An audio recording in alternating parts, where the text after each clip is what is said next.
Hello friends, this video is brought to you by www.moeteaching.com.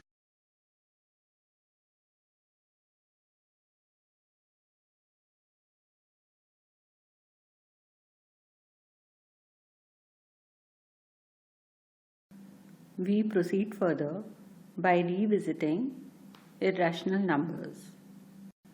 By definition, a number S is called irrational if it cannot be written in the form P by Q, where P and Q are integers and Q is not equal to 0. In other words, a number which is not a rational number is a irrational number. We already know that there are infinitely many rationals. So it turns out that there are infinitely many irrational numbers too. For example, root 2, root 5, root 7, pi, and non-terminating, non-repeating decimals are all irrational numbers. In general, root p is irrational where p is a prime number. In this class, we will prove that root 2, root 3, and so on are irrational numbers. Before proving that root 2 is irrational or root 3 is irrational, we will require another theorem which is based on Fundamental Theorem of Arithmetic. The theorem says that let p be a prime number. If p divides a square, then p divides a, where a is a positive integer. Let us start with the proof. It is given that a is a positive integer. Then by Fundamental Theorem of Arithmetic, every composite number can be expressed as a product of primes. And this factorization is unique apart from the order in which the prime factors occur. So, our positive integer a can be prime factorized. Let prime factors of a be as follows. A equal to p1 into p2, p3, p4 and so on till pn, where p1, p2, pn are primes but not necessarily distinct. Let us square both sides. We get a square equal to p1, p2, p3 till pn multiplied by p1, p2, p3 till pn. This gives us a square equal to p1 square, p2 square, p3 square and so on till pn square. In other words, p1, p2, p3 and so on till pn are the primes which are the factor of a square. Now look at the theorem. Let p be a prime number and p divide a square. If p divides a square, then p has to be one of these. We will write that we are given p divides a square. Therefore, by Fundamental Theorem of Arithmetic, p is one of the prime factors of a square. By uniqueness part of the Fundamental Theorem of Arithmetic, p is one of p1 or p2 or p3 and so on pn. So p is one of these prime factors. But these are also the factors of a and they divide a completely. So that would mean that p will also be a factor of a. We will write that since a is p1 into p2 into p3 and so on till pn and p is one of these, so p divides a. Hence proved that if p is a prime number and if p divides a square, then p will divide a. After doing theorem 3, we are in a position to prove that root 2 is irrational. For the proof, we use the technique of contradiction. We will assume that root 2 is rational and then prove that our assumption is wrong. Let us assume that root 2 is a rational number. Then by definition of rational numbers, we can find integer r and s where s is not equal to 0 such that under root of 2 is equal to r by s. Now if r and s are not co-primes, that is, they have a common factor other than 1, then we will divide by that common factor r and s and get a and b which are co-prime, and then root 2 will be equal to a by b where a and b are co-primes. On cross multiplying we get b into root 2 is equal to a. Squaring both sides we get b square into 2 is equal to a square.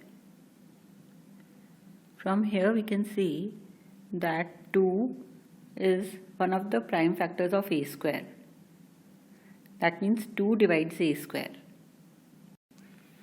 Then by theorem 3 we have that if a prime number p divides a square, then it also divides a. So that would mean that 2 will divide a. Now we have reached that 2 divides a. That would mean that a can be written as 2 into some integer c. Now substitute this value of a in 2b square equal to a square. We get 2b square equal to 2c whole square,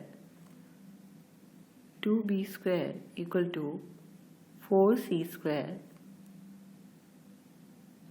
This implies b square is equal to 2c square. B square equal to 2c square implies that 2 divides b square.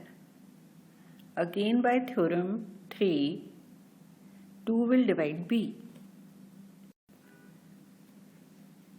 So we have that 2 divides b also. And earlier we have proved that 2 divides a. Therefore 2 divides a and 2 divides b. But we had taken a and b which were co-prime and had only one common factor, that is 1. We write that this contradicts the fact that a and b have no common factor other than 1. This contradiction has arisen because of our incorrect assumption that root 2 is a rational number. So we conclude our assumption was wrong and root 2 is irrational number. Let us read the question. Prove that root 3 is irrational. We will proceed on the same lines as for root 2. We will assume that root 3 is rational number. Then we can find integer r and s where s is not equal to 0 such that root 3 is equal to r by s. Now suppose that r and s have a common factor other than 1, that is, they are not co-prime.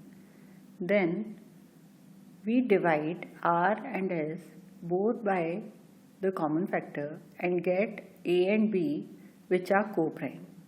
That is, a and b don't have any other common factor other than 1. Then root 3 can be written as root 3 equal to a by b and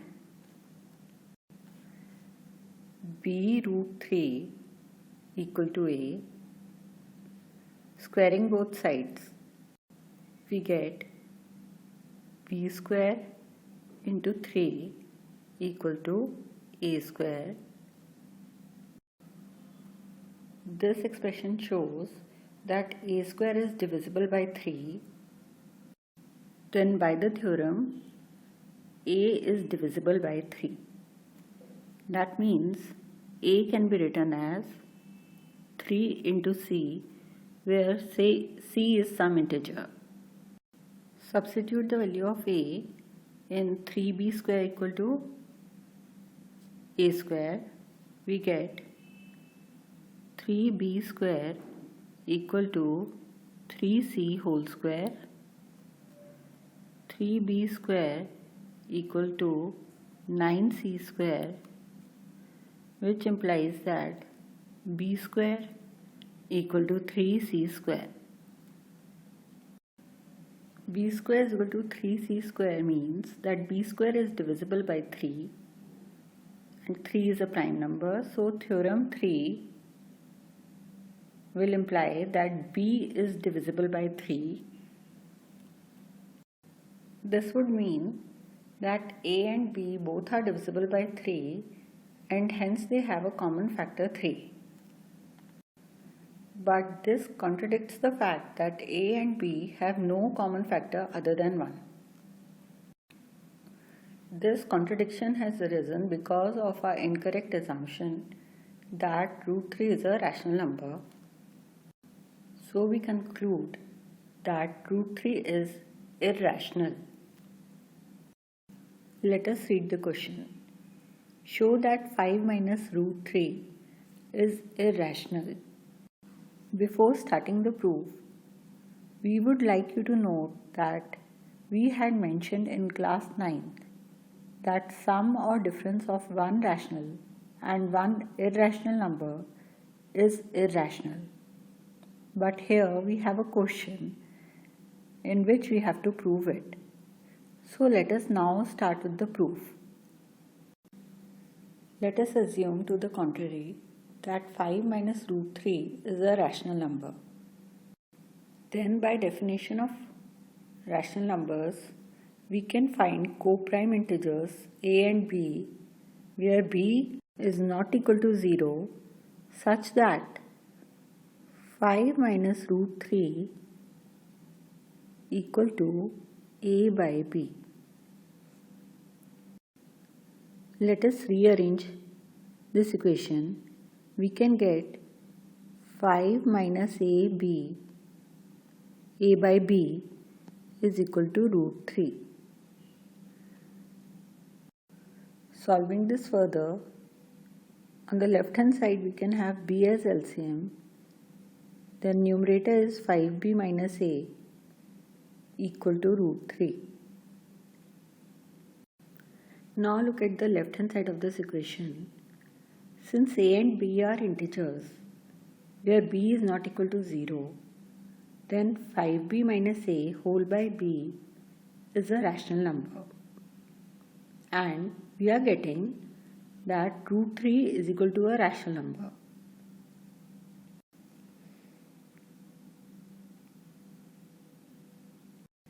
But this statement contradicts the fact that root 3 is irrational, which we have already proved. So we will say that our assumption is wrong and 5 minus root 3 is irrational number. We conclude that 5 minus root 3 is irrational.